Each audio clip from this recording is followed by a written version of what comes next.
Hello, my name is Corey Hodge. I'm a senior here at the University of Tennessee. Break the Silence was an event that happened January 16th. Myself, as well as other individuals who participated, we wore assigned saying, I represent the individuals whose blank prevent their voices from being heard. What went on this blank was different demographics that somewhere prevents somebody of having a voice. Break the Silence was a day that individuals realize this voice that so many people have is something that so many still take for granted. It brought several individuals, several different branches of the volunteer family together to where we did away with the branches and had just one family. That was one of the biggest things that Break the Silence was able to do, and that's something that I want to continue.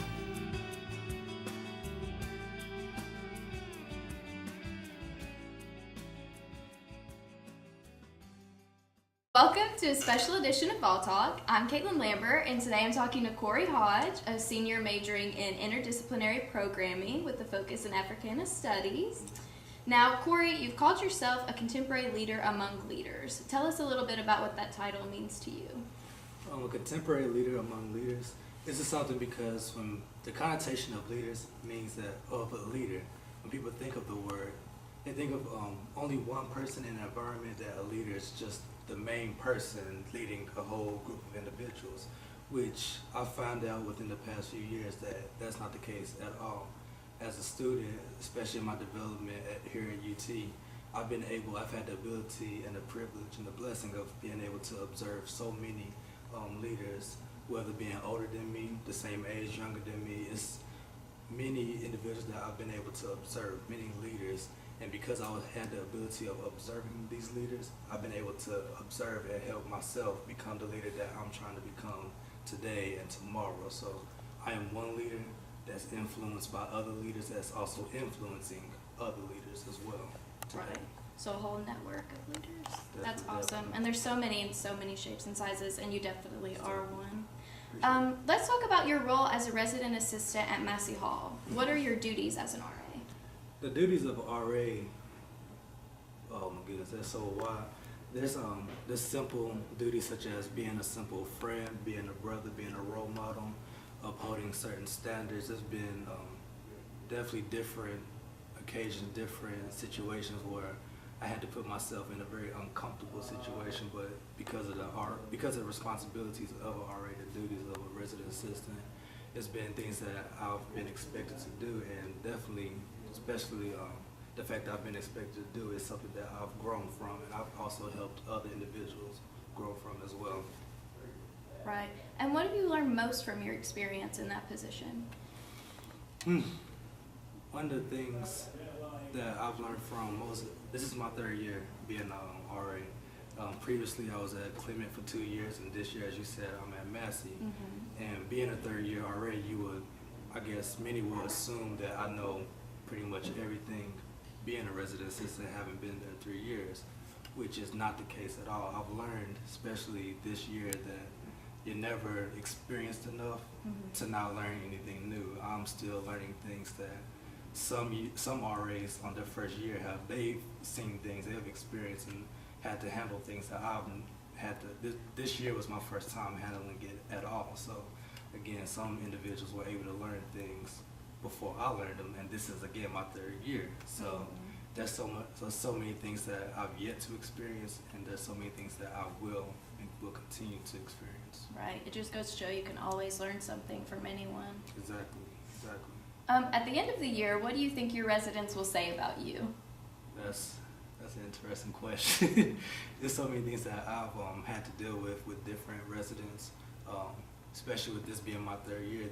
I'm able to still talk to some of the residents that I've had my first year, as well as the second year, and I hope to be able to continue the process this year after I graduate. But after I leave, I hope that my residents, regardless of what year I've had them, they were all saying that I was a very genuine individual. I was a true brother to them. So that's what I hope. Right. Sincerity is so important. That's awesome. How did you build an inclusive community as an RA?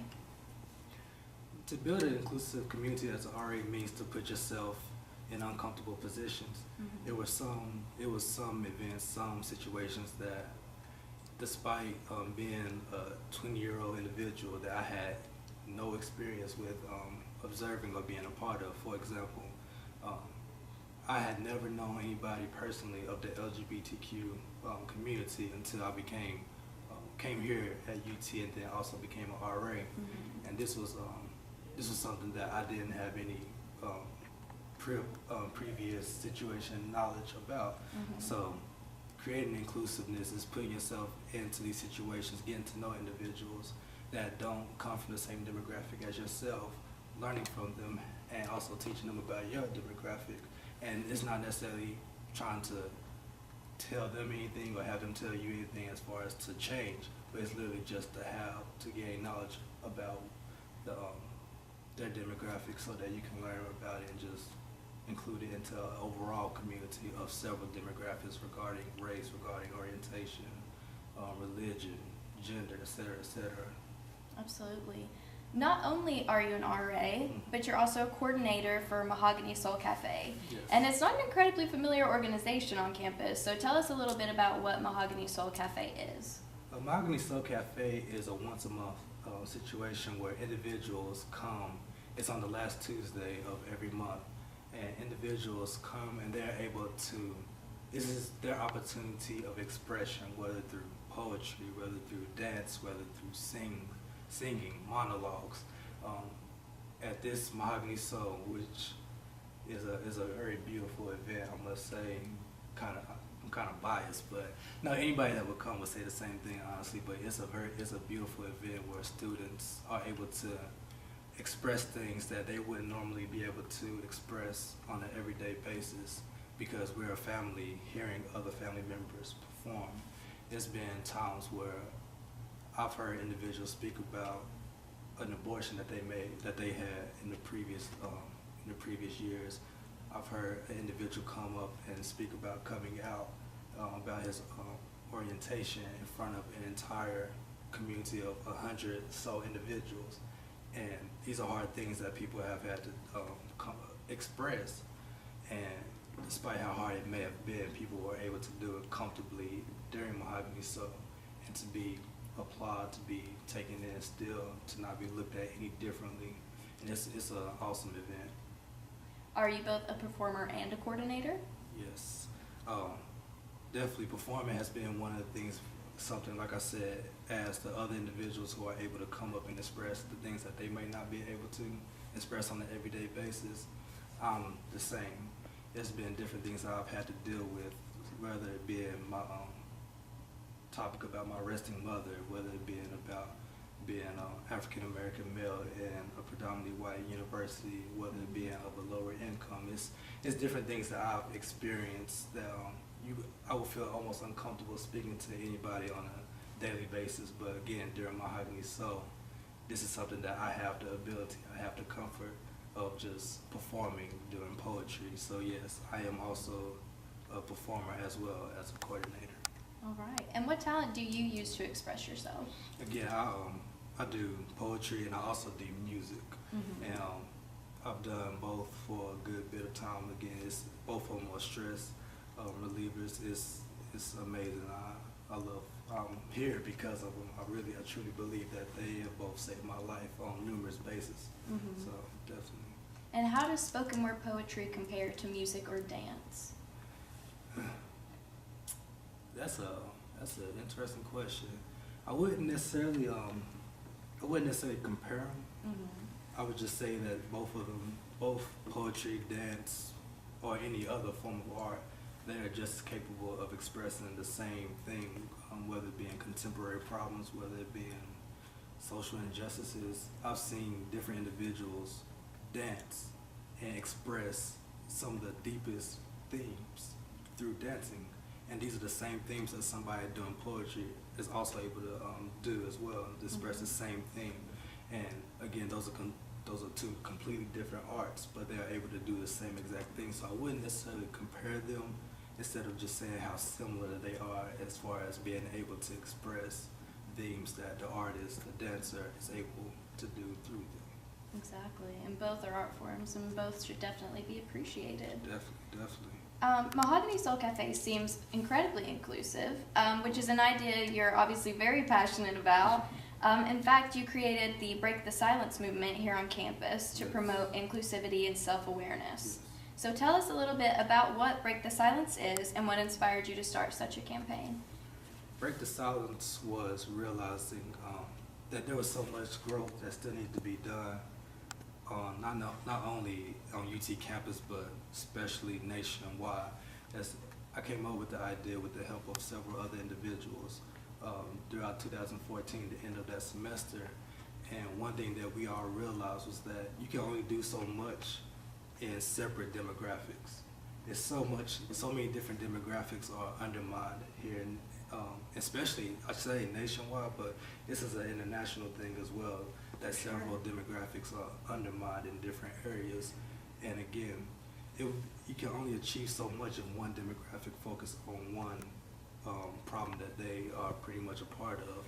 But if different demographics work together for an overall cause, for the overall just betterment of each other as well as themselves, it was so much more that you're able to achieve through that instead of working like separately. So it was all a collective basis of working together, whether it was somebody you agreed with or not, whether it's somebody you were familiar with or not. It was different demographics that several individuals were able to learn from and to grow with, pretty much. And what exactly did participants do for the Break the Silence event? Participants as well, I was also a participant of it, of course, and the majority of individuals, well, I won't say the majority, but a good number of individuals simply wore a sign saying, "I represent the individuals whose blank prevents their voices from being heard." And on this blank was either race, religion, gender, orientation, physical, mental disabilities, class, and so forth. Individuals were able to choose a demographic that they didn't necessarily belong to. For example, as a heterosexual male, I chose to represent the individuals whose orientation prevents their voices from being heard. And it was different individuals, such as if somebody was a Christian, I challenged them to represent individuals whose religion, whether it being especially Muslim individuals, another demographic that is completely undermined in contemporary America, and as well as wearing the sign on their chest or somewhere on their body throughout the day. Many individuals, including myself, we duct taped our mouths, and this was a representation of the voice that individuals, the demographic that we were representing, this was representing the voice that they did not have.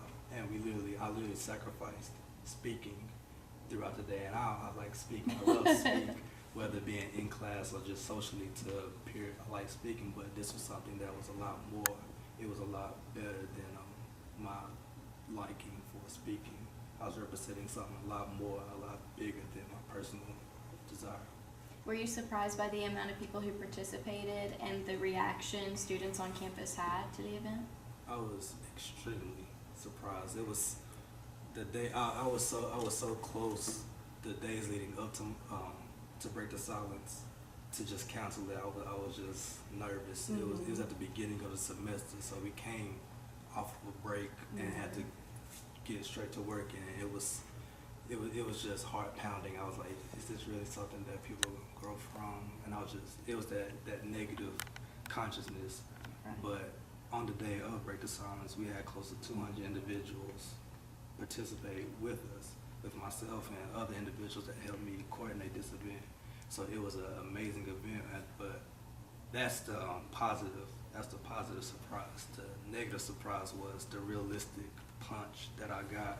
I feel like from UT, that was also sort of a representation of the nation, whereas individuals that I saw, as well as other participants saw, as I was walking to and from class, mouth duct tape, wearing the sign, it was so many individuals that would look at me and laugh, as in like, what in the world are you doing? It was so many people that were confronted by individuals and were like, why the heck are you doing this? Like, this makes no sense. Like, individuals, and this wasn't of a certain demographic challenging the event. It was individuals of several different demographics, whether it be male, female, Christian, Muslim, whatever. It was certain demographics challenging. Why were we doing this inclusive event? So it was a surprise. It kind of showed me that while this was an amazing event that so many people did grow from, it's still so much growth to be had, still so much growth to be achieved on both a campus basis as well as a state, national, international basis as well. Absolutely. Are there going to be more events in the future for people to get involved in? I definitely say yes, whether it's through myself, whether it's through individuals that help me with it, such as Jasmine Taylor. She's an amazing individual. I intend to, even if being that I'm a senior now, it's a lot of things that I'm struggling with as far as like just trying to prepare for, but I still intend to do an event such as one of the things that I feel like so many of students have in common, like literally I will almost 100% argue that one thing that several individuals, that almost every student has in common, is the fact that we either know somebody personally or we ourselves struggle with health problems, whether it be we know somebody or we have somebody has cancer, diabetes, blood pressure, paralysis. It's several different of these health problems that people struggle with. So one of the things that I have in mind doing is a car bash where individuals will donate to the car bash, and all the money and on the different parts of the car. And one part of it may have paralysis, one part may have cancer, one part may have diabetes, and people will literally donate just smash and it. just smash awesome. the car, and all the money that will be raised for this will be donated to St. Jude Hospital, which is an amazing organization that works strictly for the benefits, the betterment of individuals with paralysis, with cancer, with all these illnesses, and hopefully will even bring us one step closer to overcoming these different problems. So if it's able to happen this year at the end of April, great, but if it's not, then it will definitely happen the next semester, following years as well. So. Right, what an amazing legacy to leave behind. Trying to. As a graduating senior, what are your future career aspirations? This might sound weird, let me explain it a little bit, but I literally have the aspirations of becoming a superhero. Okay. And what I mean by that, because if you think of Batman, if you think of Superman, especially when we were younger kids, even Wonder Woman, just all different superheroes, these were individuals that kids looked up to.